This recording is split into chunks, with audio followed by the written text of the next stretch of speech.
Ya. Izin pagi ini saya akan membacakan jurnal reading saya dari divisi kardiak dewasa dengan judul Short Term Outcome of On versus Off Pump Coronary Artery Bypass Grafting in Patient with Left Ventricular Dysfunction, a Systematic Review and Meta-Analysis. Dari sejarahnya sendiri, ini adalah sejarah dari dimulainya operasi CABG. Dari awalnya Alexis Carrel pada tahun 1910 ini pertama kali melakukan percobaan di anjing dengan menyambungkan antara arteri karotis dengan left coronary artery. Kemudian pada tahun 1950, Finberg ini mencoba melakukan operasi dengan CBB untuk pertama kali. Kemudian tahun 1958, Sones ini pioner dalam melakukan arteriografi. Kemudian tahun 1960, Goetz ini pertama kali melakukan CABG di manusia dengan menggunakan tantalum ring. Kemudian tahun 1962 ini pertama kali menggunakan SVG, dan kemudian tahun 1967 ini pertama kali sukses dilakukan CABG di Amerika. Kemudian tahun 67 Kolesov ini pertama kali melakukan CABG menggunakan arteri mamari. Dan kemudian terakhir pada tahun 1975 ini Trapp and Bisaria ini pertama kali melakukan off pump CABG.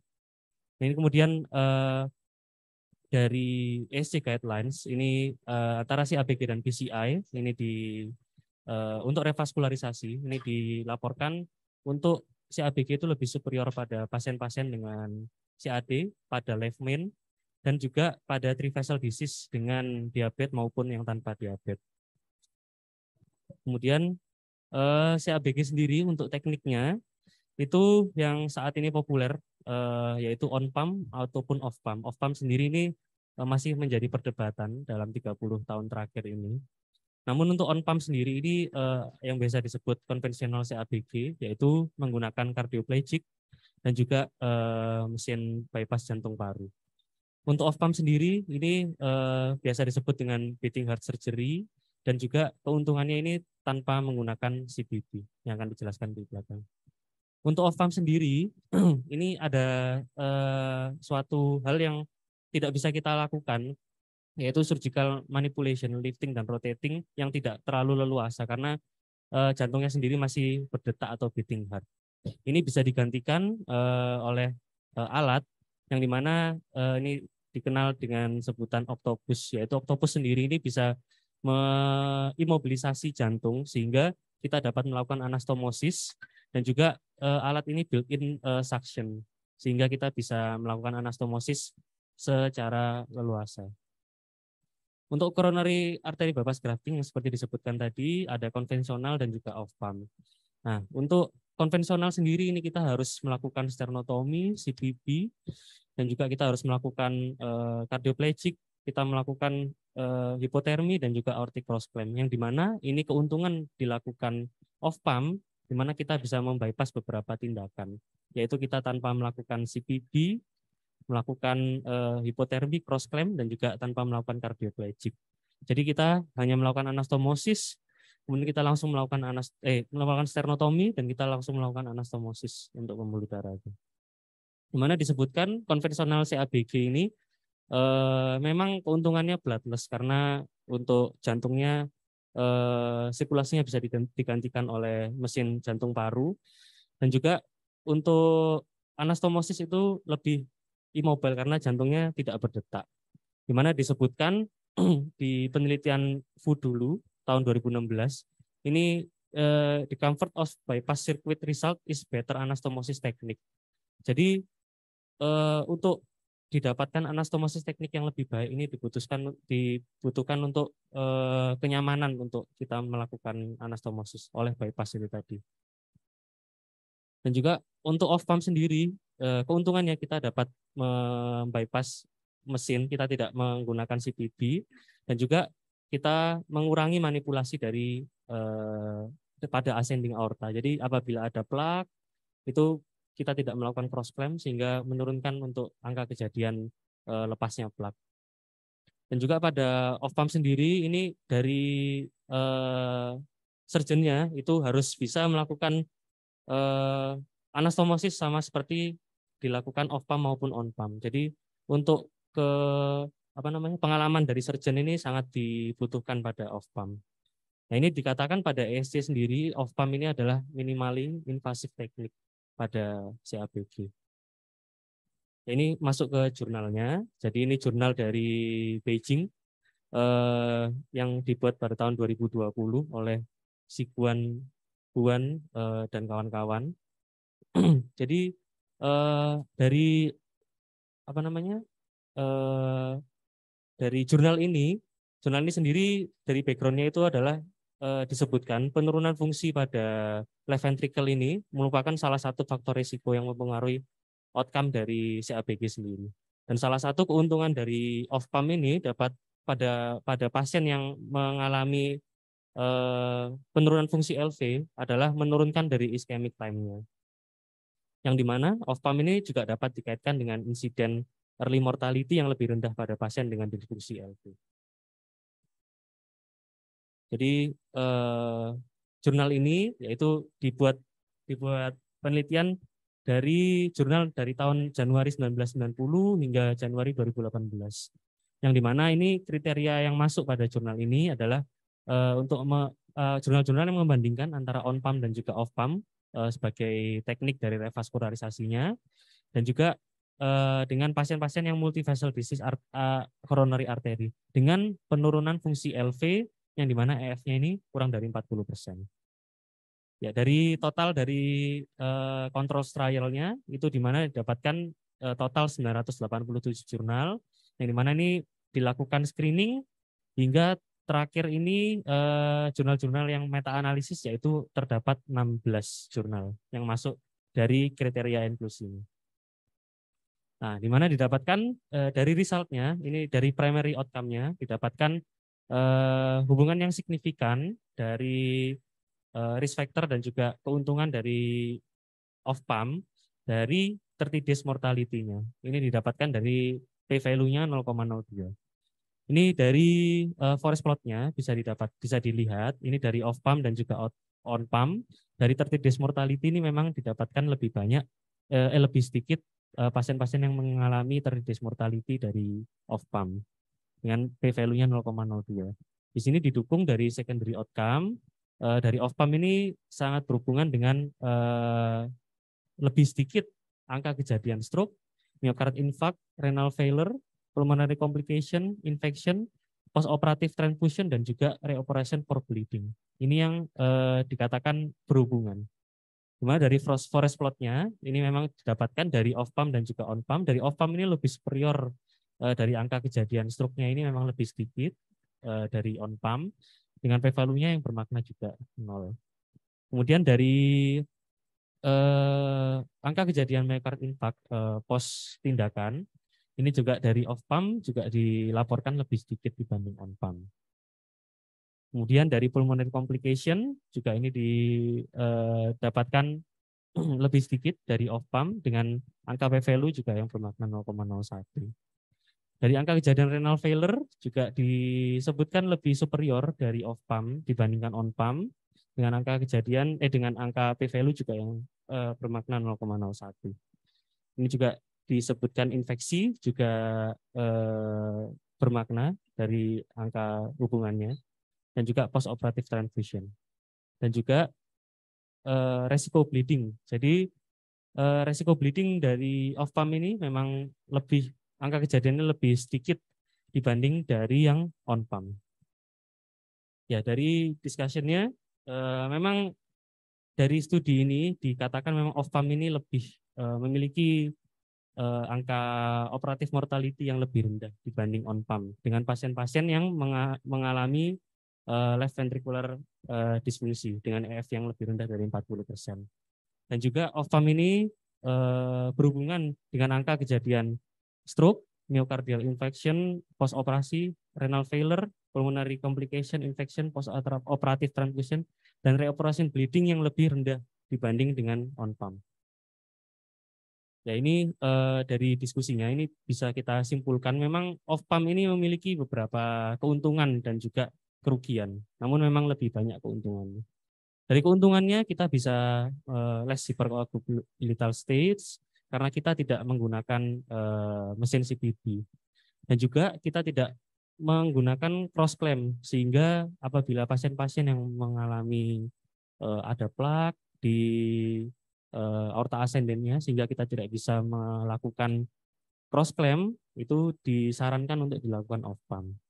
Dan juga less hipotermi, dan kita tidak menggunakan cardioplegic, dan juga less inotrops dan juga transfusion, karena memang bleedingnya lebih sedikit dibanding kita melakukan on pump.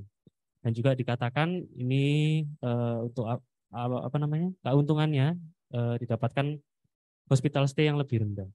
Namun untuk kerugiannya memang ini less complete revascularization. Memang dikatakan kita harus mempunyai pengalaman untuk di off pump sendiri. Kita harus memiliki pengalaman yang cukup sehingga apabila kita melakukan anastomosis ataupun operasi CABG ini hasilnya tidak berbeda antara on pump dan juga off pump.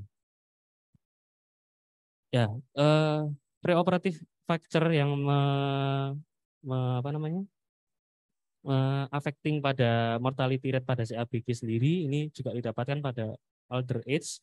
Ini biasanya juga didapatkan adanya plak pada ascendant pada aortanya, diabetes, peripheral vascular disease, dan juga surgery experience sendiri yang bermakna. Ya, pada konklusinya, off pump CABG ini berhubungan atau berasosiasi dengan short term outcome, yaitu 30 days mortality pada penelitian ini. Terima kasih, Dokter. Oke, jadi kesimpulannya menurut penelitian tersebut off pump dari beberapa segi lebih baik begitu ya. Hanya kekurangannya less revaskularisasi gitu kan? Ya, complete revascularization. Oke. Ada pertanyaan?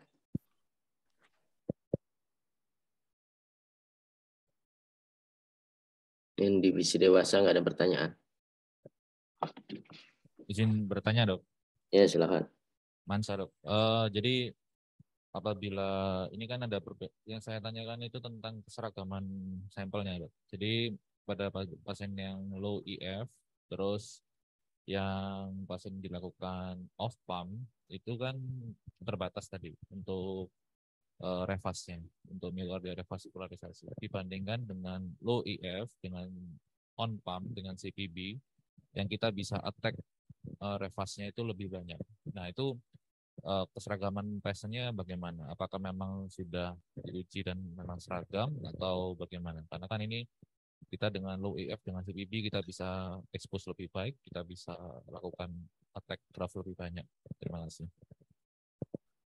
Ya, dari penelitian ini sendiri untuk keseragaman dari revasnya itu sudah sama. Jadi untuk yang masuk kriteria inklusi dari penelitian ini itu sama, tapi hanya dibedakan oleh dengan revasnya menggunakan on pump maupun off pump. Jadi untuk keseragaman dari sampelnya pun sudah diuji dari penelitian ini. Seperti itu.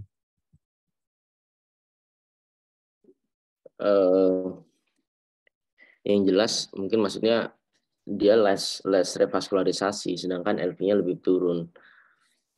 Tentunya gini ya, kalau mengerjakan off pump ini ya dia harus mahir di on pump dulu gitu, ya kan? Dia harus mahir di on pump dulu, dia menentukan target mana yang harus digraf.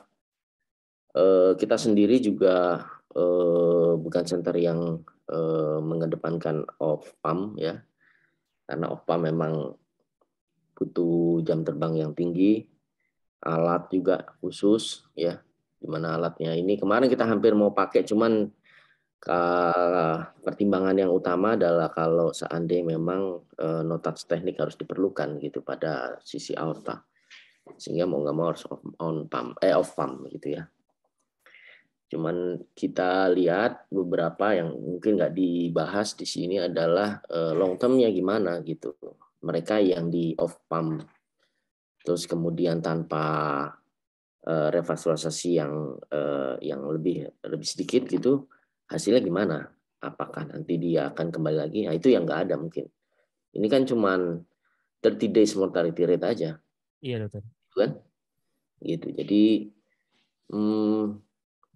Mungkin kita berpendapat bahwa memang long term buahan meskipun tetap bersaing antara off pump dengan on pump, mana yang long termnya lebih baik itu yang mungkin nggak dibahas di jurnal ini, dia hanya short term aja. Ya kalau short term memang kelihatan lebih bagus lah, tadi kan beberapa data ya. Cuma kalau revaskularisasi terus jadi long termnya nggak lebih baik ya, mungkin kita lebih memilih on pump. Dengan catatan itu tadi, memang bisa di on pump. Itu. Ada lagi pertanyaan? Izin dok, primer. Ya, Brim. Ya mungkin masih berhubungan sama pertanyaan pertama. Dari semua guidelines itu kan rekomendasi untuk CABG atau revaskularisasi ini adalah total revas. Total revas. Nah ini memang saya lihat di sini kan 30 days mortality rate. Apa di sini itu juga dibahas tentang relief of pain-nya dan keluhan-keluhan lain dari sebelum operasi dan setelah operasi enggak?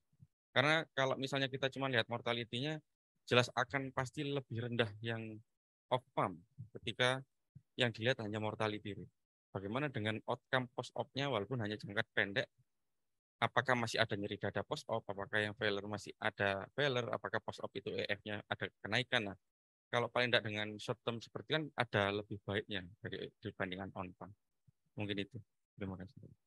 Ya, izin menjawab, dokter. Memang dari penelitian ini, memang yang dinilai itu hanya short termnya 30 hari dan juga hanya ada secondary outcome-nya hanya beberapa yang dinilai. Yang disebutkan dokter Prima tadi memang tidak dinilai seperti apakah ada nyeri dada berikutnya, apalagi yang lebih dari 30 days mortality juga tidak ada pada penelitian ini. Ini memang sebuah limitasi pada penelitian ini. Tapi memang di SC memang disebutkan untuk lebih baik untuk dilakukan total revascularization, yang dimana memang lebih bagus untuk dilakukan on pump. Memang pada off pump ini di jurnal ini juga disinggung kenapa memang ini dibuat dengan pasien-pasien yang dengan LV dysfunction, karena memang suatu keuntungannya untuk dilakukan off pump ini pada pasien-pasien yang LV dysfunction itu untuk gerakan jantungnya saat dilakukan off pump juga tidak terlalu baik, sehingga salah satu keuntungan untuk dilakukan off pump kita juga lebih bisa untuk melakukan anastomosis seperti itu. Ya, berarti di sini kan kesannya jadi seakan on pump lebih off pump jadi lebih bagus. Iya, seperti itu. Karena itu akhirnya membiaskan apa yang ada di kepala saya selama ini. Karena ini masih belum bisa diambil kesimpulan, terus tiba-tiba di sini harus muncul bahwa off pump is better. Nah itu akhirnya yang membuat saya agak tersinggung. Yang membuat kamu agak bangun gitu. Tertawa gitu dapatnya.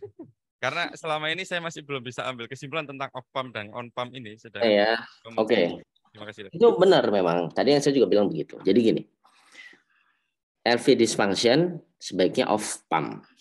Jangan lupa bahwa revaskularisasi juga harus menilai apakah otot tersebut worth it gitu. Artinya apakah viable atau tidak. Mostly itu yang namanya LV dysfunction udah jelek, akinetik, bahkan mungkin diskinetik. Mungkin saja itu adalah area yang memang tidak menguntungkan dilakukan suatu revaskularisasi akibat mungkin non viable gitu. Sehingga makanya off pump itu mengurangi resiko komplikasi daripada CPB, plus sudah tahu bahwa memang area-area yang tidak bisa tidak dilakukan revaskularisasi adalah area-area yang mungkin memang non viable, sehingga dia lebih memilih lakukan off pump.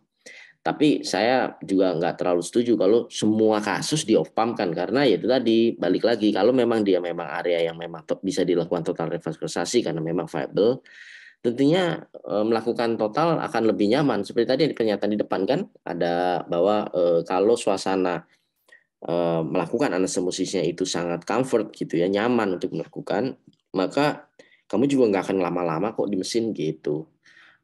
Dan itu bisa melakukan anastomosis dengan lebih baik gitu.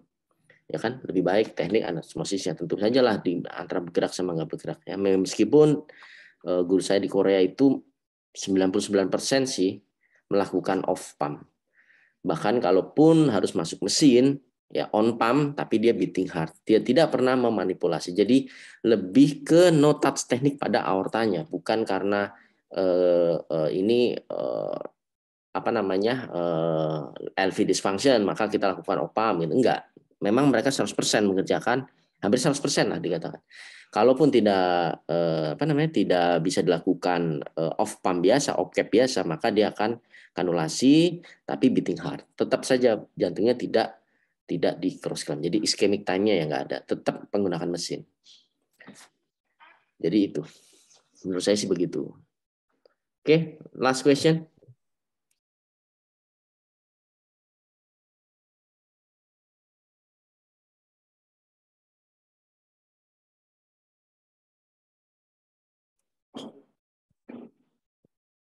Ada lagi?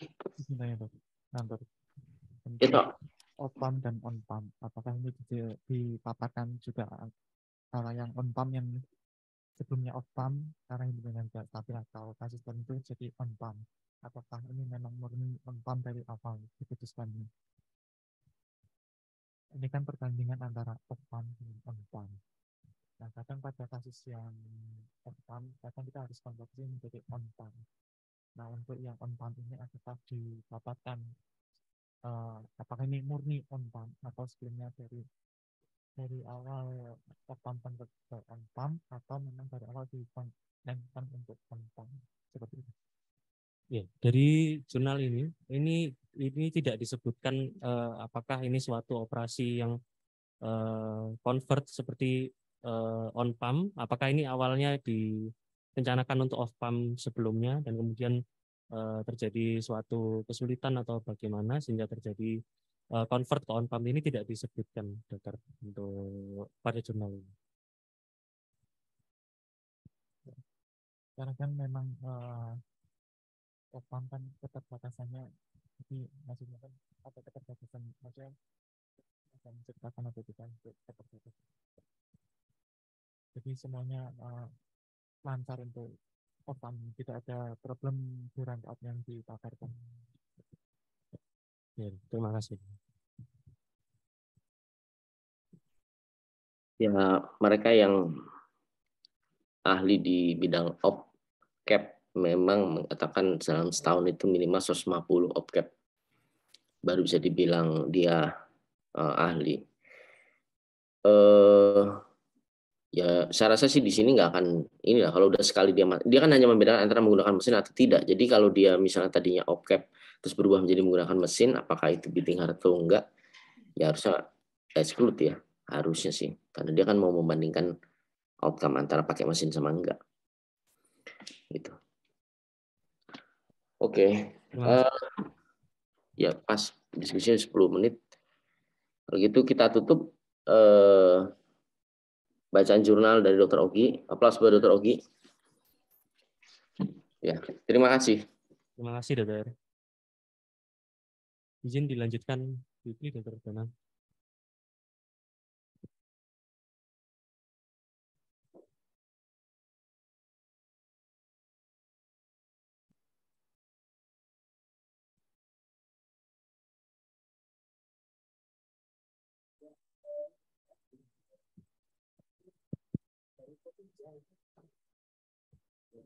Ya, dokter.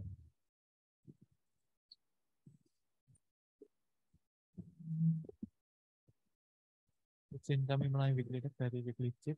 Untuk resume kemarin sempat ada problem di stigmatik di otak hijau, cuma bisa tetap operasi kemarin. Kemudian untuk mortalitas dari pediatri ada satu, ini anak Avalia Putri Yusuf.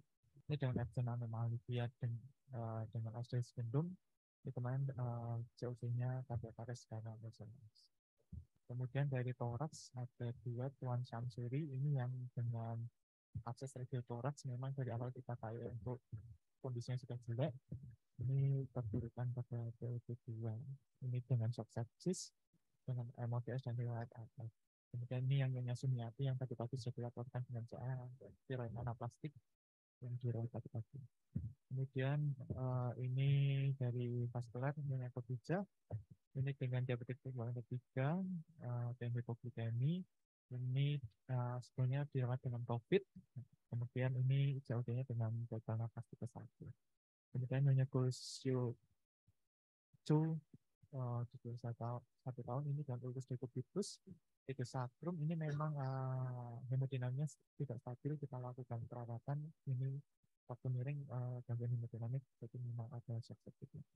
Kemudian Nyonya Lina Kristanti ini yang PE ini kemarin COD-nya dengan PE sudah masuk evaluasi, komorbidnya ada DVT dan ASSDA hasilnya sudah disistra. Kemudian Nyonya Nur Abida shock septic ini diagnosis food factor 5 ini kita rencanakan amputasi cuma pasien menolak ini COD dengan shock septic. Berikut juga dengan Tuan Sianto ini 63 tahun itu ini dengan shock septic. Sekian dari Wikicip, dilanjutkan dari pediatri.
Selamat pagi dokter, izin melaporkan resume weekly report dari divisi kardiak kongenital. Ini untuk resumenya dari operasi senior ada Dr. Heru dengan repair TAPVD dan total koreksi, kemudian PSD closure dan dikasih PDN pasien kemarin. Dr. Arif ada dengan PSD closure, Dr. repair TAPVD dan total koreksi ini dengan Dr. Heru. Kemudian untuk operasi mandiri ada Dr. Edwin secara closure, Dr. Agung secara closure, dan Dr. Fatri dengan insersi BPM. Dan untuk operasi bimbingan ada Dr. Komang, ada Dr. Komang dengan kanulasi, Dr. Thomas sternotomi dan steral closure, kemudian Dr. Cesario dengan sternotomi dan Dr. Richard dengan sternotomi. Untuk mortalitas ada satu ini anak Atalia Putri, ini pasien dengan abstain anomali kemarin, ini post BGPS, ini cardiac arrest karena HOS seperti ini. Ini untuk operasi Kamis minggu lalu tanggal 1, ini anak M. Syauki, ini dengan TAPVD intrakardiak, ASD sekundung R2 Elsen dan BHT berat, ini dilakukan TAPVD repair, rutin sinus coronaris ke LA, dan ASD creation, ini dokter dan dengan asisten Dr. Edwin, Dr. Komang, Dr. Yohanes, ini Dr. Edwin yang melakukan standar kusuk. Ini untuk hari Jumat, ini anak Izam Aufa, ini sebelumnya pasien dilakukan PSD closure, kemudian mengalami block dokter dan iramanya rate-nya hanya 27 untuk intensitasnya, kemudian dilakukan insersi BPM dan operator Dr. Ari, asisten Dr. Silvadi, Dr. Komar, dan Dr. Cesario ini yang melakukan operasi waktu itu Dr. Ari dan Dr. Sip untuk operator. Permanen pakai metro dokter. Dokter Sepikat. Sepikat. Saya kira mana. Ini kemarin di RV dokter. Di epikatnya RV. Oh, generator. Ke abdomen dokter.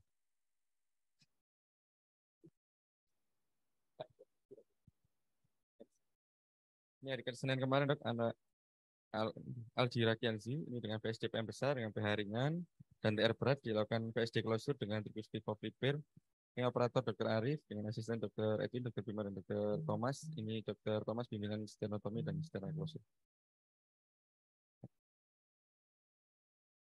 Dan ini kemarin hari Selasa anak Arkana ini dengan TOF, ini Pink Value dengan Magnitude Ratio 2,27, TR berat dan MR sedang ini dilakukan total koreksi dengan operator Dr. Heru dan Dr. Erik, asistennya Dr. Agung, Dr. Yones dan Dr. Cesario. Ini yang melakukan secara khusus Dr. Agung dan Dr. Cesario dengan bimbingan stenotomi. Untuk hari Rabu kemarin ini anak Ahmad Zian ini dengan ASD besar, VSD besar dan PDA besar dengan TR berat dan BH berat. Dilakukan ligasi PDA, PSD closure dengan double flap dan ASD closure dan ASD creation. Dan repeat katur trikuspid dengan defect teknik. Ini operator Dr. Heru dengan asisten Dr. Edwin, Dr. Komang, Dr. Yohanes, dan Dr. Richard. Dr. Edwin yang melakukan secara closure, Dr. Komang kemarin bimbingan kanulasi dan Dr. Richard bimbingan sterotomi. Ini untuk pasien pertama anak Zia. Ini yang tadi sudah. Next.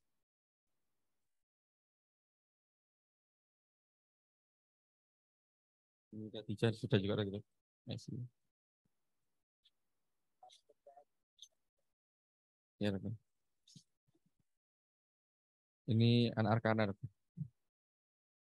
Karena ini dok, jadi pasien ini sudah dilakukan tindakan dari total koreksi dengan TA. Sudah dok, sudah turun HCU dok. Bagus, drain sudah dilepas, obat-obat sudah switch oral semua, antibiotik sudah beres. Izin dokter, ini anak Aldira dokter. Ini telah dilakukan dengan versi bermembrana besar, ringan, berat posterior closure, repair kode 3 dokter. Ini kondisi pagi ini dokter. Ini ibu mengatakan anaknya ini kalau di rumah sakit sulit tidur dokter. Jadi ibu mengatakan kalau bisa pulang hari ini dok. Ini apa namanya anak tadi saya periksa dokter udah nggak ada keluhan dok, sudah bisa mulai duduk hingga berdiri dokter. Ini dari objektifnya versi closure dokter. Dengan BV repair. Ini sudah saya usulkan. Kenapa? Saya dengar nggak ada dokter. Ini sudah saya usulkan ke. Ini problemnya dok. Ini anak dengan HB 9,6 dan termostotomi. Kenapa dok? Oh, ini anak ini dengan HB 9,6 dengan PLT termostotomi 93.000 dok. Ini sudah salah Pak Dokter Arif. Itu kata beliau nggak usah tanam dok. Makan yang banyak ya dok. Iya dok. Kemudian pagi ini saya usulkan ke Dokter Arif untuk MRS ya, maaf, KRS ya. KRS ya. Coba balik.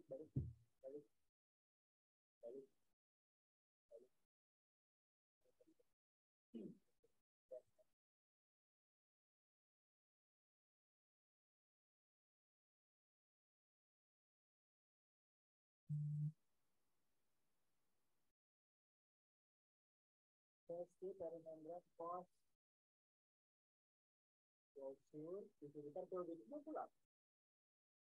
ini ibunya kan mengatakan apakah saya boleh pulang dok? Ini saya periksa anaknya kondisinya baik dok. Saya tanya apakah di sini mau dulu bu? Saya periksa di sini dulu. Ibunya mengatakan kalau di sini anaknya malam mau makan minum mau dok.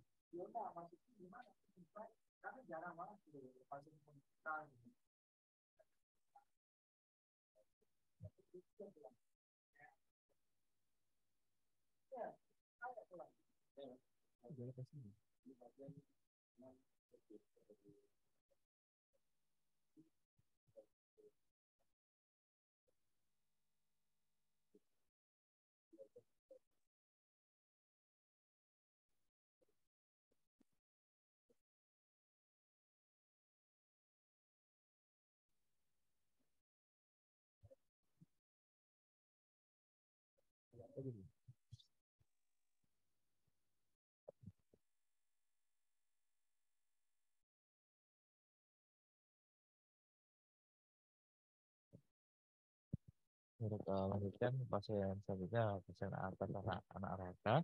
Ini yang dengan TF regenerasinya 1,6 post total koreksi dengan PAP periode 29, post reopen, eksplorasi bleeding, dan ligasi potong R division periode 28, post tera closure periode 23, dan post tracheostomy periode 13.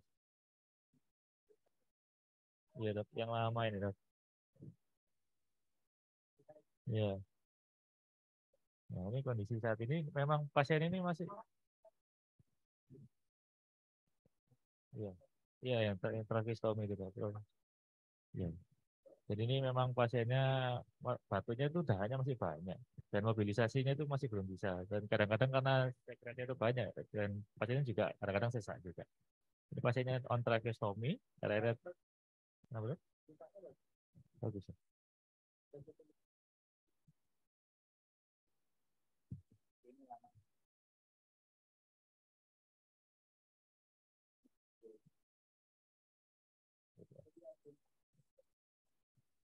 Ya, ada dok, minta semua. Nutrisi, tidak konsumsi.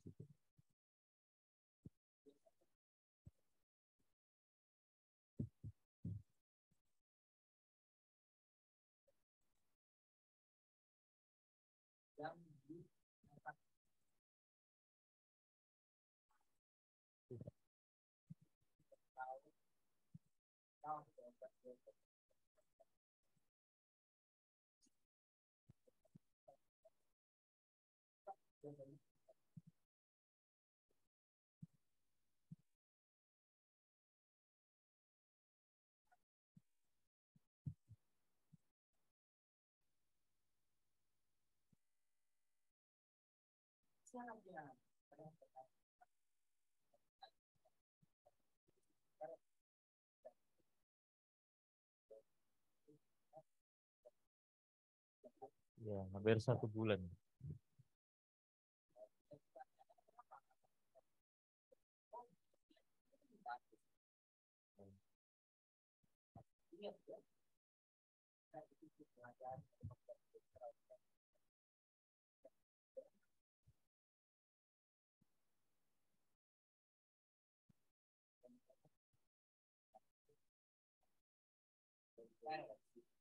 Belum.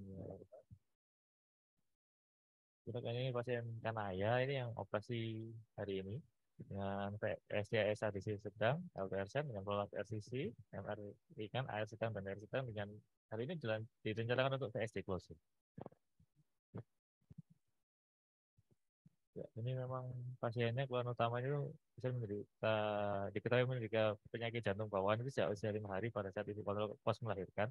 Dan pasien itu diperiksa oleh dokter spesialis anak di RSI Nganjuk dan didapatkan adanya suara murmur sehingga dilakukan eko evaluasi dan dinyatakan adanya jantung bocor. Pasiennya sering batuk pilek, demam, sesak dan itu disangkal. Berat badannya juga sulit naik.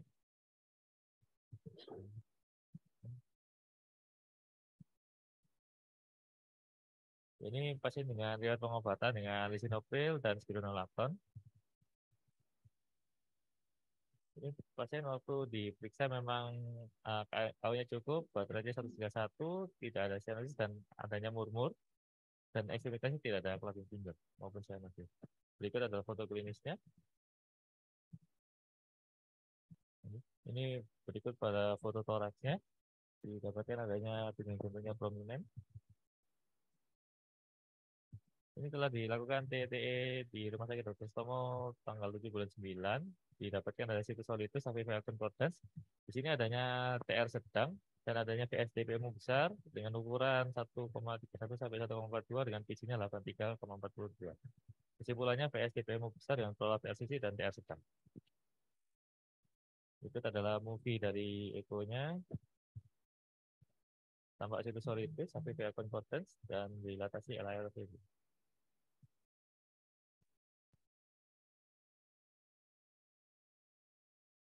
Dari mitralnya normal, aortanya tampak prolapse RCC dan adanya TR sedang.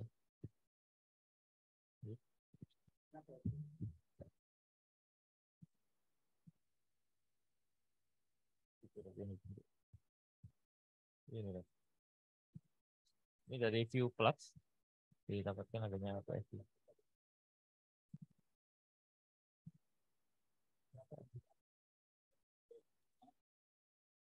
Karena pada eko posisi PSAX, short axis itu didapatkan adanya defek pada arah jam 1 jam 2. Ini view PSAX ini adanya defek dan Kalau approach-nya dari apa SADC itu kita bisa buka dari pulmonal aja, dari PA-nya. Kalau dari membran itu bisa dari uh, UKRA kalau nggak salah. SADC bisa nggak ditutup dari RA? ADC gitu dari RA. Saya sih nggak bisa loh. Oh, beda-beda dia. Belum bisa kan kamu bisa. Bisa nggak kita itu ditutup dari RA? Ini kenapa sih? Kalau buka RA, saya tadi itu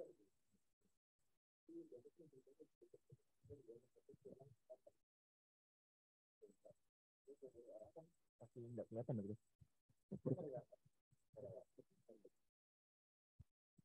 Terusnya sulit ya, karena dia tetap di bawah katet, jadi waktu kita hak nanti nggak akan lebih mudah. Jadi untuk RP itu adalah seperti apa? Kalau RP bentuknya kan seperti itu. Kalau RP bentuknya seperti kalau bisa itu seperti RP itu seperti bulan pagi itu ya seperti itu ya. Jadi kalau misalnya PSD-nya dari membran itu ada di situ dekat titik, makanya kemudian di situ dekat titik, nah di situ. Tapi kalau kita bilang di situ dekat aorta, kita harus melewati aorta untuk mencapai pada RP. Jadi bentuk RP dalam gerak itu bukan kotak, bukan bulat, tapi bentuknya adalah seperti bulan tadi. Nah, sehingga kalau dibuka dari itu tuh ya kelihatan itu. Kalau dari aorta, dari mana misalnya dari tengah. Kalau kita dari itu kamu lihat PSB begitu itu kan nah kalau kamu lihat itu kan lihat PSB yang begitu dari mana nah sesuai dia pakai arah jauh jauh bilangnya kamu harus pikiran bahwa RT itu bentuknya bukan bulat, kita nggak ketemu bulat terang bulat, tapi kita bulat sama prediksi. Jadi kalau itu kita lihat cara prediksi.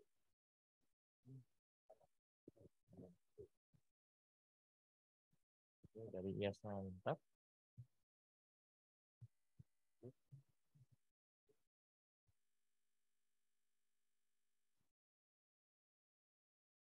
Di IPS ada PSD Primo besar dengan PG-nya 83,42.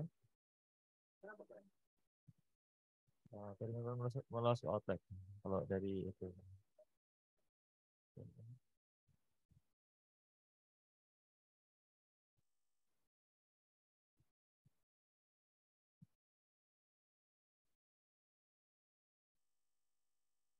Hari kesalpannya normal, EF-nya 73,98. Ini hasil laboratoriumnya masih dalam batas normal. Keputusan BPJT-nya untuk VSD Pro, VSD Closure. Kita sesuai dengan VSD sedang, flow area dengan pola RCC, MR ringan, AC sedang dan ringan. Ini kondisi tadi pagi itu pasiennya tidak ada keluhan. Dan status objektifnya itu masih dalam batas normal. Belum dicek. Tidak dicek. Ya.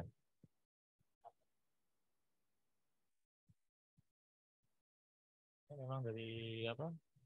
Dari diskusi BPJT-nya dari karena kita memang tidak ada cerita untuk pH berat dari ekonya, memang dari itu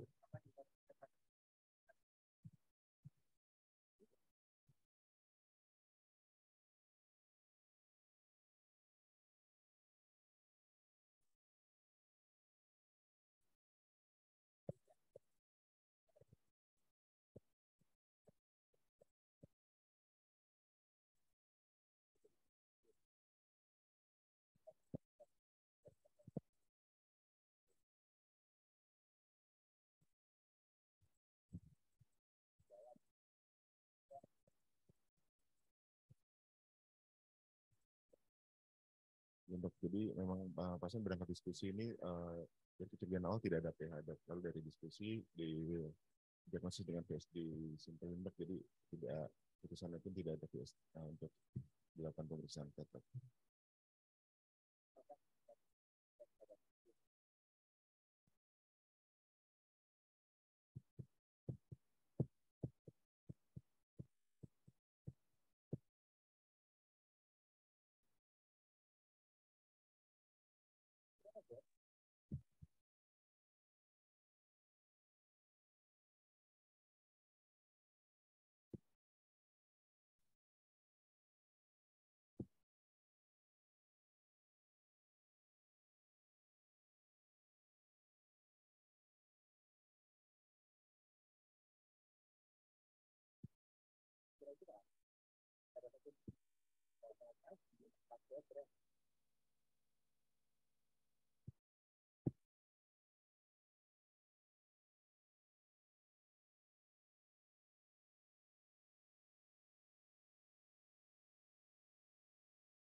Kalau saya pakai kompleksnya nanti apa namanya untuk SADC-nya kita buka TA-nya, terus kemudian nanti setelah ditutup kita bisa refer dari ini apa namanya melihat katup aortanya juga.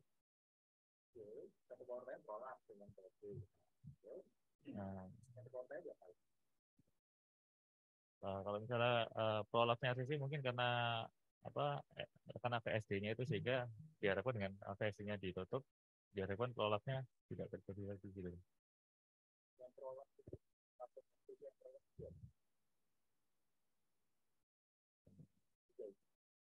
Nah.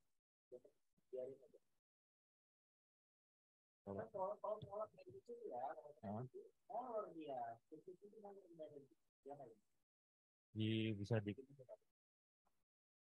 mungkin bisa apa dikecilkan gitu atau gimana?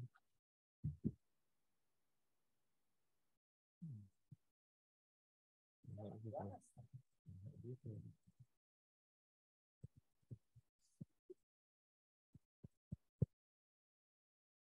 Kita buka di aortanya dok, lalu setelah ketemu VSD-nya ditutup, lalu untuk katup prolap RTC aortanya itu di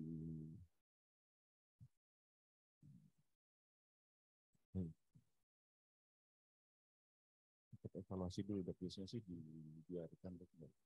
Dibiarkan.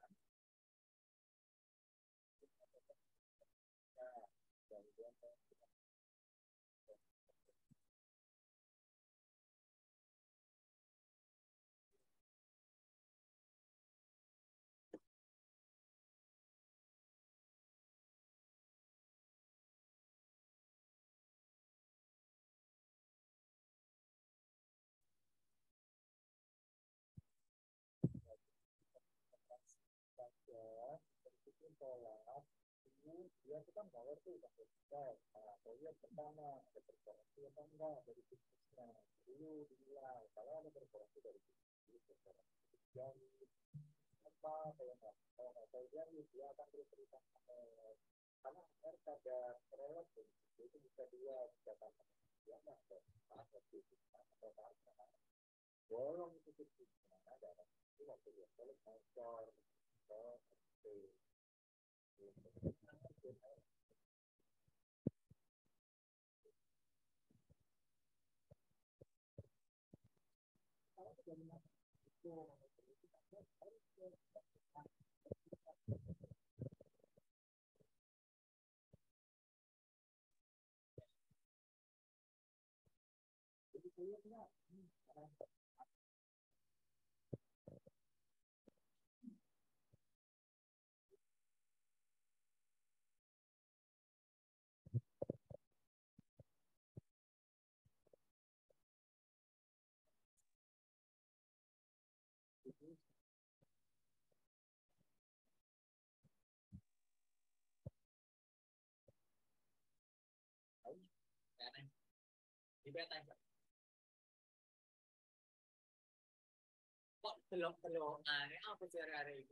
Berarti tidak di PA Tancap, langsung aja tuh ya. Gitu, bentar.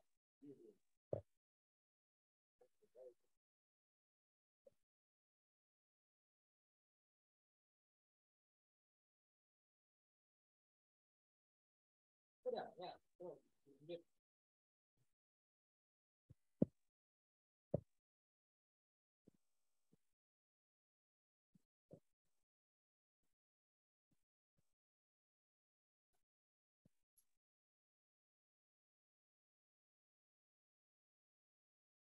Selamat pagi, dokter. Izin melaporkan weekly report dari divisi kardiak dewasa. Operasi rekapan senior ada dokter Ian dengan CABG, dokter Oki dengan CABG, dokter Oki kembali dengan MV repair, dokter Renang dengan CABG. Operasi mandiri ada dokter Ogi dengan stenotomi, dokter Fumansa dengan stenotomi dan herpes vena, dokter Agung dengan case plus. Operasi bimbingan residen ada dokter Mansa dengan proximal anastomosis, dokter Borni dengan herpes vena, dokter Lady dengan stenotomi dan herpes vena, dokter Dila dengan herpes vena dan stenotomi. Mortalitas tidak ada. Operasi hari Rabu dengan Tuan Sugi Harjanto 54 tahun ini dengan MS severe, TR mild to moderate, dilakukan mitral valve repair dan komensoplasti. Vasculoplasti dengan skalop P2 P3-nya dijahitkan dengan anuloplasti dengan visioring nomor 28 dengan 12 jahitan tanpa patchet. Dengan operator Dr. Oki Revianto, asisten Dr. Kumansa dan Dr. Lady, pasien sudah pulang, dokter. Operasi berikutnya pasien hari Kamis, ini dengan tanggal 1, Tuan Juri Marsis 60 tahun dengan saya DVD left main disease, dilakukan CABG 0,4 dengan operator Dr. Yan, dengan asisten Dr. Humansa Dr. Sigmawan, Ventaker Dr. Agil Dr. Borni, di sini saya stenotomi, Agil herpes vena dan Dr. Borni herpes vena. Ini pasien yang kemarin sempat lakukan tindakan situ thrombosuction yang stroke gitu. Pasien sudah kembali ke griu lantai 5. Untuk motoriknya, kaki kiri sudah mulai bisa bergerak, tapi ekstremitas sebelah kiri, tangan kirinya masih belum. Masih. Berikutnya di Okaizo hari Jumat tanggal 2 September ada Tuan Richard. Ini saya dari DVD F32 dengan hipertensi di MP2 dengan saya BG dengan operator Dr. Ian. Asisten Dr. Ogi, Dr. Borni dengan handtaker saya, Dr. Akil dan Dr. Lady. Ini dengan saya herpes vena, Dr. Ogi stenotomi, Dr. Akil herpes vena, dan Dr. Lady herpes vena. Operasi hari Senin tanggal 5 September ada Tuan Aquansya 64 tahun dengan saya dari VD left main disease, dengan STEMI dengan heart failure membaik dengan radius IF 37%, hipertensi lakukan saya BG dengan operator Dr. Oki. Ini saya asisten, Lady asisten dengan Ventaker Dr. Agil dan Dr. Borni. Ini Dr. Lady stenotomi, Dr. Borni herpes vena dan saya anastomosis proximal. Operasi berikutnya kemarin Tuan Daniel 49 tahun dengan saya DVD left main equivalent EF 57%, DM tipe 2, hipertensi. Ini saya AB 1/3 dengan operator Dr. Oki dan Dr. Danang, dibantu oleh Dr. Oki, Dr. Dila, Pentaker saya dan Dr. Lady. Ini Dila bimbingan stenotomi, Lady herpes vena, saya herpes vena, dan Dr. Agung dengan tes close. Ini pasien yang sudah dibahas tadi pagi, dok, Tuan Daniel yang di ICU. Izin melanjutkan berikutnya. Ini Tuan Aquansya, ini yang sudah dilakukan CABG hari Jumat, ini sudah POD 3, pasien sudah dipindah ke low care. Jadi kondisinya nyeri post op fase 2. Pasien pindah ke low care kemarin, dok. Jadi pagi sudah upgrade semuanya. Dari foto torak kemarin pasca upgrade juga tidak ada komplikasi pneumotorak. Corakan vascular pattern-nya sudah mulai membaik dibandingkan sebelumnya. Ini foto luka perawatan kemarin, dok, setelah upgrade. Untuk luka sterotomi baik, sterom stabil. Dari luka herpes SVG kanan dan kiri ini ada seroma minimal. Dari ECG tadi pagi dapatkan irama sinus dengan 75 kali per menit. Dari laboratorium Evaluasinya juga lekositosis tanpa tekanan. Ini pasien mobilisasi bertahap di loker. Yang melakukan dokter pasien berikutnya ini Tuan Richard Ali, ini dilakukan CABG 0+4 oleh Dr. Yan kondisi saat ini. Kondisi pagi ini pasien nyeri luka posofnya minimal dokter fase 1-2, tidak ada sesak, namun ada batuk minimal. Pasien sudah BAB, mobilisasi sudah bisa duduk. Ini dengan tensi 142/82, heart rate-nya 72 kali per menit. Ini sebelumnya di ICU sempat ada AF rapid, namun sudah dapat amiodaron, sudah konvert sinus, tidak ada episode AF kembali. Next. Nah, ini EKG pagi ini dokter sinus rhythm. Ini dari ronsen sudah dilakukan upstream semua, dokter pasien sudah di loker. Ini dari luka klinisnya baik dokter, sternum stabil, tidak ada seroma dokter. Next. Dari laboratorium terakhir baik dokter, dari elektrolitnya kaliumnya 3,9 dengan kalsiumnya 8,8 dengan magnesiumnya 2,2. Next. Problem pasien ini riwayat AF rapid, juga pasien sempat dilakukan HFNC di ICU. Ini pasien kita planningkan untuk chest fisioterapi nafas, mobilisasi bertahap dokter. Ini melanjutkan dokter, ini Tuan Arifin dokter. Pasien ini awalnya konsulan di ICCU, pasien dengan EF 35%, dengan DM tipe 2, on insulin dengan HT terkontrol dengan AKI DDA-JKT. Jadi pasien ini kondisi terkini. Pasien ini sudah didiskusikan PPJT dari keputusannya untuk dilakukan CABG dokter. Nah ini kita rencanakan sebetulnya hari Selasa minggu depan. Namun dari operator ini minta untuk dicek HbA1c terlebih dahulu. HbA1c-nya hasilnya 10,8 dokter. Nah ini dari operator Dr. Oki untuk advis untuk dilakukan optimalisasi KU. Keadaannya baik dokter, pasien tidak ada nyeri dada, bisa nggak res? Iya. Dari Dr. Oki kemarin minimal di bawah 8 gitu. Karena untuk HbA1c 10 ini resiko untuk sepsisnya tinggi. Terima kasih, sekian dari divisi dewasa itu.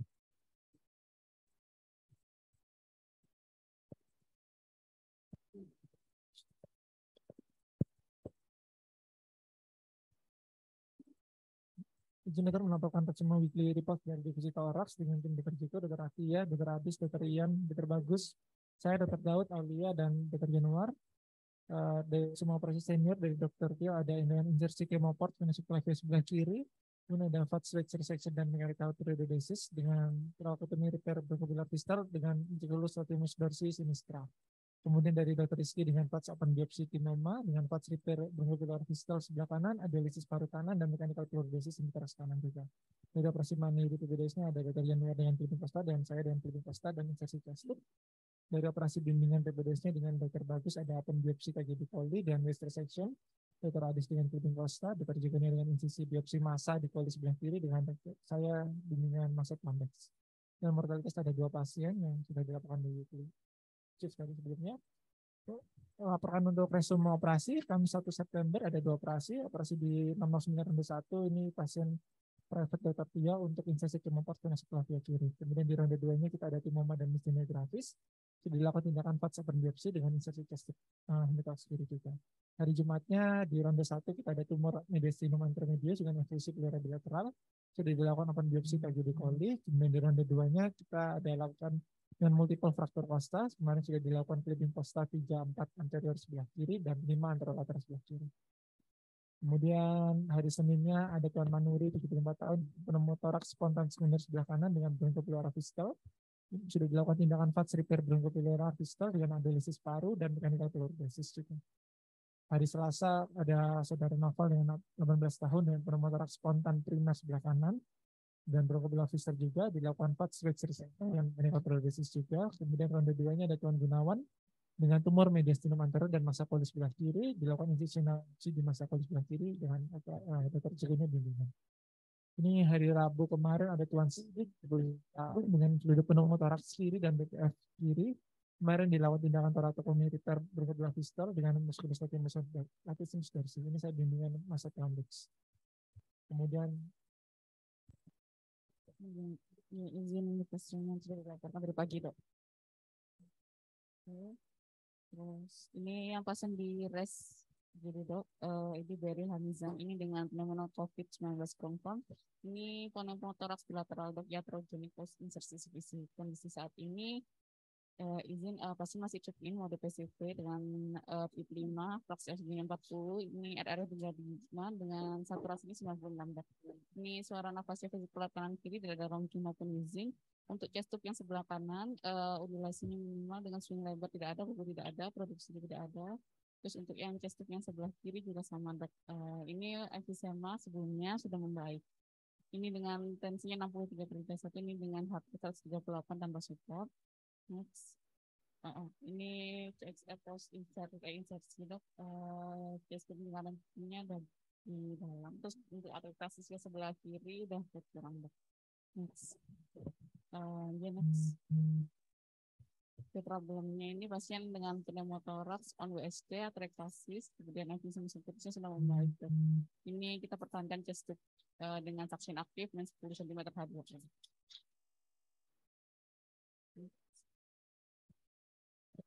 Izin lanjutkan dok, pasien selanjutnya atas nama Tuan Novel, saudara Novel 18 tahun, di hasil UI ini dengan pneumotoraks spontan primer, ini post fast switch resection POD kedua.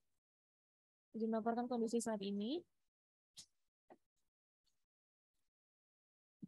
Jadi pagi ini pasien tidak sesak. Ini kemarin sudah coba diklaim tadi malam dokter, tapi pasiennya sesak sehingga dibuka kembali jam 10 malam. Kemudian setelah semalaman tidak sesak, ini pagi ini dicoba klaim kembali dokter. Ini dengan nafasnya spontan 22 kali per menit, saturasinya 97%. Suara nafas vesikuler kanannya menurun masih. Kemudian untuk produksi drainnya ini 90 cc per 23 jam, kualitasnya serus dengan undulasi positif dan swingnya tidak lebar, tidak ada bubble. Dengan hemodinamik NIBP-nya 123/78, dengan MMP-nya 82, heart rate-nya 115 kali per menit tanpa support. Lisasnya 456 dengan produksi urinnya 1300 cc per 23 jam.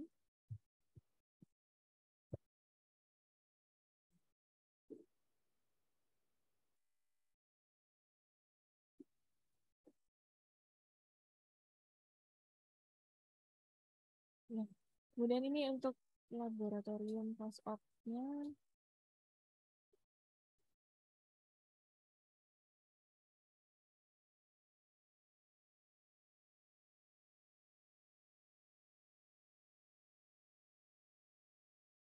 Iya dok. Untuk laboratorium post-op tidak ada, untuk HB tidak ada masalah dokter. Elektro juga, cuma BGA-nya ini masih asidosis dokter. Asidosis mix. Kemudian ini CSF post-op-nya tampak parunya mengembang dokter sebelah kanan. Ini sudah coba diklaim hari ini. Untuk planningnya klaim chest tube. Jika baik besok mungkin foto evaluasi. Kemudian chest fisioterapi nafas dokter. Izin melanjutkan pasien berikutnya atas nama Tuan Manuri 74 tahun. Ini dengan pneumotoraks spontan sekunder dextra. Ini telah dilakukan 4 sleeper BPF, adisialisis dan mechanical paralysis. Hari ini yang ketiga dokter. Kondisi pagi ini pasien stabil. Untuk chest tube-nya yang kanan itu ada undulasi, tidak ada swing lebar. Untuk produksinya itu 15 cc per 24 jam. Kualitasnya serohem dok. Untuk ini pasien ini juga ada hernia heel yang irreponable kiri. Sudah kita konsulkan ke TS Bedah Digestif dari mereka. Ini sudah di KI pasiennya, namun masih menolak untuk tindakan saat ini. Jadi dapat dikonsulkan kembali nanti per poli. Untuk di kita dengan pneumotoraks spontan sudah dilakukan pasiennya sudah dari. Izin menunjuk selanjutnya dok, di hasil Aster ini Umar Saifuddin dengan pneumotoraks sinistra on WSD POD ke-18 dengan hematotoraks dextra on WSD ini POD ke-12 dengan post faktor kostal 56 lateral. Ini kondisi saat ini pasien tidak ada keluhan sesak nafas yang bertambah dok, batuk maupun demam. Ini pasiennya nafasnya spontan dok, RR 22 dengan saturasi 98, ini nasal paru 3 LPM, tidak ada rongki maupun wheezing. Untuk chest tube yang sebelah kanan ini dapatkan undulasi dengan swing lebar tidak ada, bubble tidak ada, produksinya 60 cc dalam 22 jam. Serus dok. Untuk yang chest tube sebelah kiri ini undulasinya ada, tidak ada swing lebar maupun bubble. Ini produksinya 70 cc dalam 22 jam, kualitas serus. Izin dok. Untuk labnya ini juga tren depositosisnya turun dok. Next. Untuk laboratoriumnya juga ya tidak ada ARDS. Ini CXR serialnya next terakhir yang sebelah kanan ini masih ke sana ada sebuah diameter kita. Ini planning kita untuk pertahankan chest dengan suction assessment 20. Pasnya rencana reflecting radius UNA dan juga reflecting femur bilateral rencana hari Jumat. Untuk joinnya untuk nafasnya sudah simetris untuk strukturnya. Dokter melakukan pasien atas nama Tuan Bayi Dewi, usia 70 tahun ini di HCUA. Ini pasien itu sudah dirujuk dengan hematoma regiohemotorax kiri. Di Rumah Sakit Sidoarjo sudah dilakukan insisi drainase, sudah periode ke-13 sekarang. Kemarin di Sutomo kita lakukan debris deman dan evakuasi keluar hematom, sudah hari yang ke-8. Jadi kondisi pagi ini sebenarnya pasiennya masih ada keluhan batuk saja kadang-kadang, tapi tidak ada keluhan sesak. Kemudian makan minum juga baik. Dan dari vital sign-nya juga stabil. Dari status lokalisnya lukanya masih basah, muncul seroma. Izin untuk laboratorium lukanya jadi terakhir lukanya ini dokter. Jadi lukanya basah, ada seroma, tapi dari atas penjahitannya masih inti. Kemudian dari segi laboratorium leukositnya sudah turun terakhir 8.000, kemarin sempat ada problem anemia tapi sudah terkoreksi 11, problemnya masih hipoalbumin terakhir 2,41. Jadi problem pasien ini masih hipoalbumin 2,41, kita planningan untuk transfusi albumin 20% 100 cc dan hari ini direncanakan untuk pindah dokter. Izin melanjutkan dokter, pasien selanjutnya ini pasien Nona Kayurmisa usia 15 tahun. Ini pasiennya di workup IGD dari poli, awalnya itu dengan tumor dinding toraks anterior kiri dengan BD-nya abses dinding dada. Jadi pasien ini dirujuk dari rumah sakit Bangkalan itu dengan diagnosa tumor intratorakal. Kemudian memang ada keluhan nyeri pada dadanya, kemudian ada benjolan yang teraba pada dada sisi kiri, yang dikeluhkan sudah terasa 3 bulan dan semakin lama semakin membesar. Kemudian ada keluhan nyeri juga terus-menerus, terutama jika ditekan. Pasien ada riwayat demam juga, naik turun 1 bulan terakhir, ada penurunan berat badan 9 kilo dalam 3 bulan. Dari pemeriksaan fisiknya pada saat datang dengan kalkulnya cukup, kompos mentis, kita cainya stabil.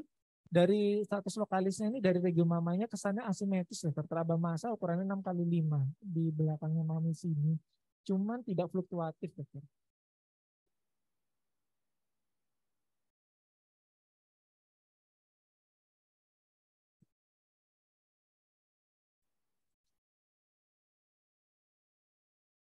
Ini dokter.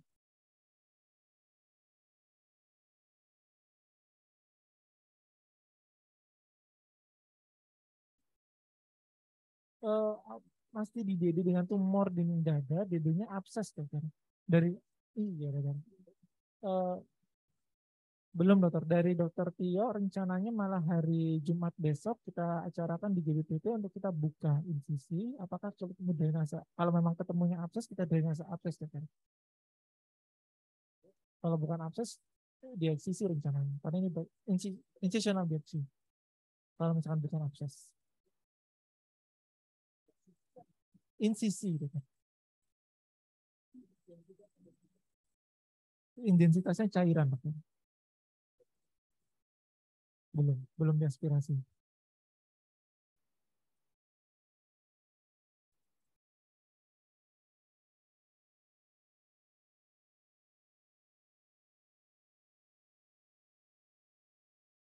Karena kemarin itu masih di pertimbangan utamanya ini ada satu abses saja, jadi dilakukan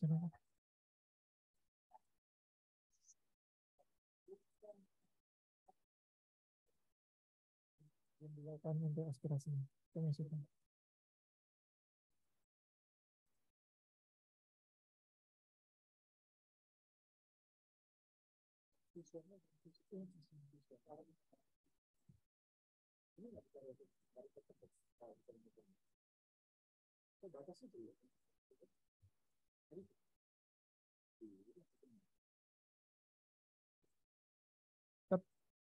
Ini ada destruksi prostanya juga dari prosta 4.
Izin dok melanjutkan pasien yang ke selanjutnya. Ini Tuan Kusmadi, usia 65 tahun. Ini pasien pasca ALL dengan longitudinal pulmonum dextra. Untuk saat ini pasien tidak ada dikeluhkan sesak napas, pasien tenang, tidak gelisah. Ini kontak mata bisa lebih baik daripada yang kemarin. Pasiennya ini dengan saturasi di ruangan dari awal datang 98 sampai 99%. Tidak ada effort peningkatan efek nafas. Untuk BCS-nya ini sudah meningkat, yang awalnya datangnya 225 sekarang sudah bisa 445 dok. Ini dari CSR serial, ini pertama kali datang, ini tanggal 2, itu dia KLL tanggal 31 dok. Jadi ini dari yang kedua, ini tampak ada kondisi pulmonan di nilai ke arah kanan lebih superiornya dok. Ini kemarin telah kami lakukan evaluasi ini sampai sudah resolusi sudah membantu. Dari lab evaluasi, ini leukosiknya yang awalnya 21.000 sekarang sudah menurun jadi 16.000. Untuk lab DGA evaluasi ini awalnya ini curiganya kesannya venolit. Untuk yang ini kemarin telah dilakukan ORIF oleh TS Orto, ini post ORIF ini masih ada asidosis metabolik dengan PF-nya 303. Untuk saat ini saya tidak ada tindakan khusus di TKP saat ini. Dari TS Ortopedi ini rencana untuk KRS gitu.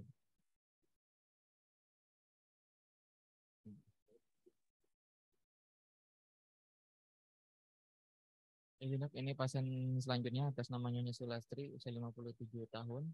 Ini dengan pneumotoraks spontan sekunder dextra, Manchester periode yang ke-16. Ini rencana naik hari ini di 609. Rencana repair BPF via Patrick. Yang selanjutnya ini adalah Tuan Fadli, usia 46 tahun dengan suspek tumor paru dextra dengan efusi pleura dextra. Ini direncanakan untuk open biopsi KGB poli sinistranya. Rencana besok ronde 2.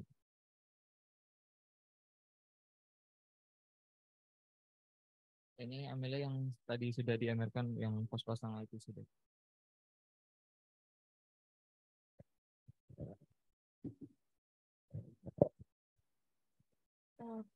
Lanjutkan pasien anak Abdullah Habias ini dengan posterokotomi drainase abses PD ke-9. Kondisinya sudah baik dokter, pasiennya sudah bisa mobilisasi jalan, masih ada batuk kadang-kadang dengan nafasnya spontan RR 23 kali per menit, heartnya 116 kali per menit, ini sudah tidak ada demam. Untuk perawatan lukanya, ini jahitannya intak dok, ini tidak ada seroma dokter. Kemudian ini foto evaluasi terakhir, sudah parunya sudah membaik. Ini leukositnya juga membaik 17.000 dari targetnya dari pediatri ini masih mau diteruskan antibiotik sampai 2 minggu dokter, makanya belum masih di sini. Untuk hasil kulturnya tidak ada pertumbuhan kuman. Ini hari ke-11 dokter untuk ampicillin dan prostacyclin. Dari kita perawatan luka dokter. Dok, ini pasien selanjutnya ini Marcella dengan berubah pneumonia dengan efusi pleura dextra sebagian terorganisasi dok. Izin mengampilkan pasiennya ini kondisi saat ini batuknya sudah berkurang dok, tidak ada sesak maupun demam. Ini nafasnya dia RR-nya 30 dengan saturasi 99% O2 nasal kanul. Izin dok, ini pasiennya sempat menolak waktu itu karena kalau pembiayaan dok sekarang sudah bersedia untuk melakukan pemasangan cashbook, cuman kami usul untuk USG Teramarke dulu dok, karena sebagian sudah terorganisasi. Kemudian pasien selanjutnya ini Ania dok, ini pasien di RK 7 lantai 2 TB dengan pneumonia confirm dengan akses regiotoraks posterior dextra, izin kondisi saat ini dok, pasien masih nyeri untuk confirm dok. Ini untuk klinis rawat lukanya dok, sudah minum dok khususnya. Oke, ini dengan laboratorium terakhirnya ini masih anemia 9,1 dengan leukositusnya 21.000 dok. Ini masih terakhir tanggal 6 itu masih positif. Ini kita planning untuk rawat luka berkala 3 hari dok. Kita melakukan satu pasien Aksamoton Wahyu usia 39 tahun ini dari kita dengan close fracture kosta 8 lateral saja sehingga ada sabel pelvis tapi sabel hemodynamic dengan close fracture ramus pubis dengan posterior hip displacement. Sudah dilakukan post close reduction pelvis dengan bumulasi dengan sling traksi yang tadi yang pertama. Ini kondisi pasiennya sudah nafasnya sudah spontan, area 20 kali per menit, saturasinya 98% dengan oksigen nasal 3 atm, beradanya simetris, tidak ada retraksi, suara nafasnya ke sekolah kanan kiri, dari tekanan darah 10 per 60 dengan hati 98 tanpa support dengan ditisnya 456. Dari regio hip dextranya masih ada, tidak ada swelling tapi masih ada nyeri, dan neurovaskular distalnya masih dalam batas normal, dia terpasang skin traksi.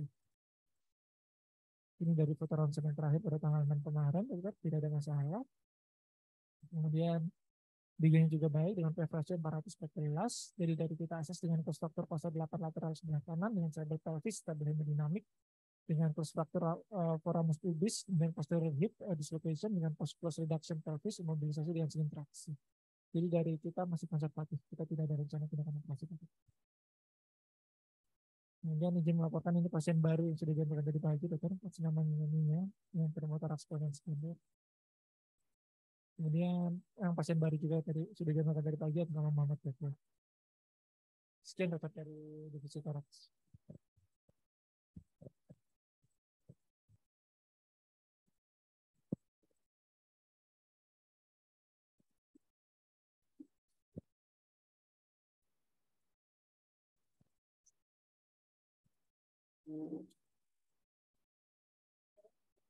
Izin melakukan bersama weekly report dari divisi vaskular.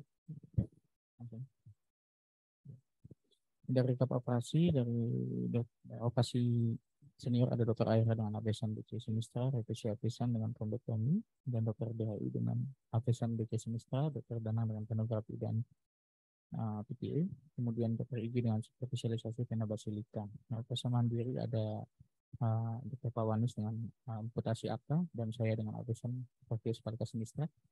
Kemudian operasi bimbingan PPDS ada Asmi dengan double demam, kontak dressing dan pesan Portius Spalka Sinistra. Ini oh iya. Spesialisasi.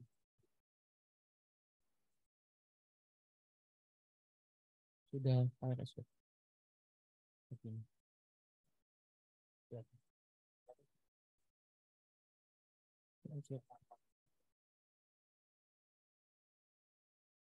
Bentar, ada. Udah. Tadi sih.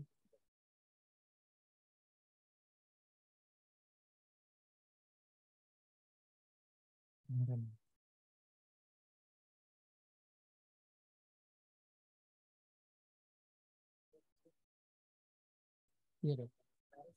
Pagi ini dok.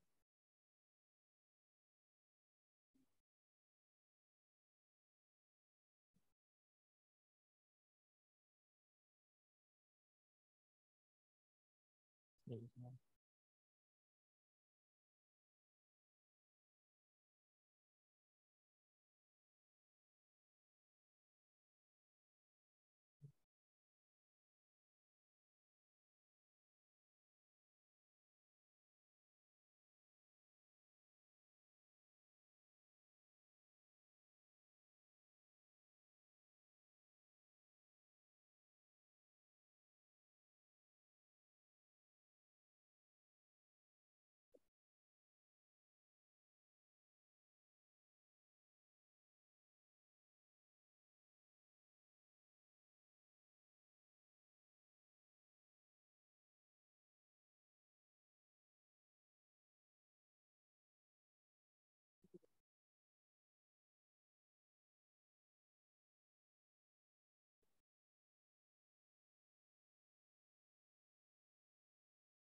Kamu cari oka satu ya, daftar ada 2%, daftarin dua-duanya ini pending sama Renata itu bedanya pending minta orang satu dari dua satu kapal besar 58 ya 58 satu dua kali nggak boleh paksa begitu nggak bisa yang ngerjakan senior kerjaan ya minta orang apa ini nanti ini lebih nggak mau dipakai aslinya katanya kok satu tapi lebih itu bisa diperbaiki katanya itu ada yang diperbaiki satu mana besok ini masalahnya ini ada juga itu formal itu warna di satu ini yang dibutuhkan ada lagi hanya dari kegiatan misalnya aku yang tidak memperbolehkan ada teman ini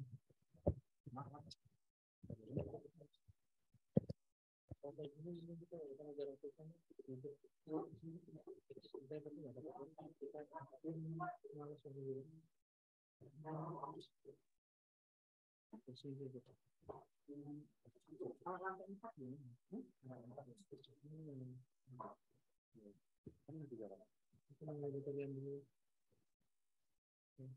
akan melakukan